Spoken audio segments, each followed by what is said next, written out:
Okay, hi everyone. This is Daryl here again. Uh, this is another video blog, another question posed by a client. Uh, just to remind you guys that are watching this, we actually get questions from clients. Either they WhatsApp us, send us a message through Line, uh, Facebook Messenger. Recently, we had someone who left us a question on YouTube, our YouTube comment portion. We're actually new to YouTube. We're just starting out, so uh, we just realized that you clients can actually just leave us questions there as well, or they email us. Okay, so this is actually a video blog, so I'm here to answer a question from a client. I'm solo now because Kevin is in Hong Kong. Is there to meet clients. Okay, the question from this client, right, and this client happens to be from Singapore. This Singaporean actually asked me, I would like to flip a Bangkok property. What are your recommendations and advice? Okay, when this person means flip a Bangkok property, right, I actually went to this client and asked him on what he meant by flipping a Bangkok property. He actually mentioned to me that he would like to buy a property today in 2018. The property will not be completed by until 2021. So that's a good 3 years. If and he would like to buy this property, this one bedroom, which costs about 6 million Thai baht. He's asking whether if he purchases this condominium for 6 million Thai baht, can how is he going to flip or sell this 6 million Thai baht for a profit before completion in 2021? Okay, and he asked me for my recommendations and advice. Okay, my advice to clients will be try not to think of flipping as the main reason why you are buying a property in Bangkok. Try to look back at the fundamentals and think of it more as an investment, and look at the places which will give you good rent, easy to find tenants, and good environment, so that people will like to stay there. So if you follow these guidelines, you will actually be buying a rather good property in Bangkok, and of course tenants or potential buyers, right, will want to come and rent your property or purchase the property off you. So in that aspect, it would be easier to flip a Bangkok property if you thought like a property buyer, like a proper property buyer. Okay, but that being said, don't always think of flipping. A lot of our clients actually do flip. That means they sell off the property before completion. But of course, there were some that they said I wanted to sell the property before completion, but maybe they started looking for a buyer too late or something like that. Okay, but in my recommendation, if you want to look for a property that will be easy to flip, okay, you have to look for something whereby the foreign quota is close to being selling out or has the potential to sell out. So most of the time, right, I'll ask my clients to buy a property that is in not too large a development. So if let's say you imagine, if let's say the development has like okay, I say 2,000 units. Okay, we have some Bangkok projects whereby one development has 2,000 units.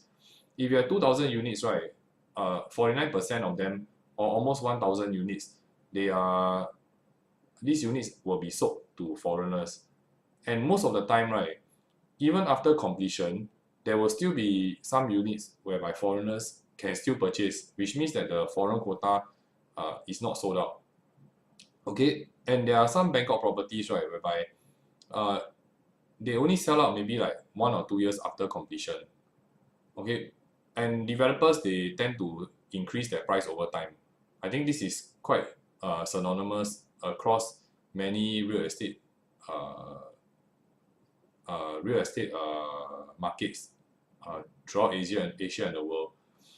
So what happens is that you have to purchase something from a development that is not too large. A good size development will be something maybe less than 800 units. So you have to find a development that is less than 800 units and try to buy from a big developer. That means a listed developer. So you know, they like, for example, like Sansiri, they go around putting out a lot of advertisements all over Hong Kong, parts of China like Shenzhen, Shanghai. Then they come to Singapore, do huge advertisements. Yeah, then when the developer themselves is very well known with all foreign buyers, right? In all foreign markets, there is a tendency for the foreigner to try to look for a Sansiri project. And let's say, example, the buyer maybe looks for a project called, example, the Line Saturn, which is already fully sold out. In fact, we sold out within 2 weeks. So there are units whereby our clients have already flipped. Okay, so imagine the Line Saturn, which is next to Surasak BTS, which is really just downtown Bangkok. This type of property, easy to flip. Why? Number one, location very good. Number two, large international developer like Sansiri, listed developer. Okay, number three, not too big project, not like 2,000 units. Okay, and number four, actually pricing wise, I would still say rather attractive. So there is a tendency for this type of properties, right? You know, to flip. Okay, so if let's say my recommendation is follow these 4 pointers, but my advice to you will be, if you are looking to purchase a Bangkok property, try not to think of flipping as a primary reason why you're purchasing a Bangkok property. Instead, try to buy a property that is you know, ticks all the right boxes, good location, good rental, good pool of tenants in the area, close to a BTS or MRT station. These are the few things that you should be looking for when you buy a Bangkok property. Then, if the chance comes, there is a chance for you to flip the property and make a profit, then please go ahead and do so. Okay, then another thing is that, right, I think the next question, which actually buyers have not asked me yet, but I think will be, it may come, so I answer them first. How do you do a flip? So example, if let's say the 1 bedroom you purchase at 6 million Thai baht, then this person says, okay, I'm willing to buy it off you at maybe 7 million Thai baht. What you have to do is that you have to actually physically collect the 1 million Thai baht from this buyer. Then you sell him the sales and purchase agreement. You ask the developer to reissue it under his name and give the sales and purchase agreement to this person. Okay, so like for example, for Sansiri, because we were talking about Sansiri, for them to reissue a sales and purchase agreement, if I'm not wrong, is about 3,000 Thai baht, which is not a lot of money. So the cost to actually transfer the name of the sales and purchase agreement to this next buyer, right, is actually very low. So if you manage to flip a property, right, you're just changing the name on the sales and purchase agreement to this other person. There are no taxes whatsoever. The profit is 100% for you to keep. Okay, so that's all. You have to pay agent commission if you hire an agent to help you to flip the property. Okay, yeah, so that's all. Any questions, please feel free to email us, WhatsApp us, send us a message through Line, Facebook message, or like now, you can actually comment on our YouTube videos, ask us the question, and we will try to answer them as soon as we can. Okay, so thanks, that's all. See ya.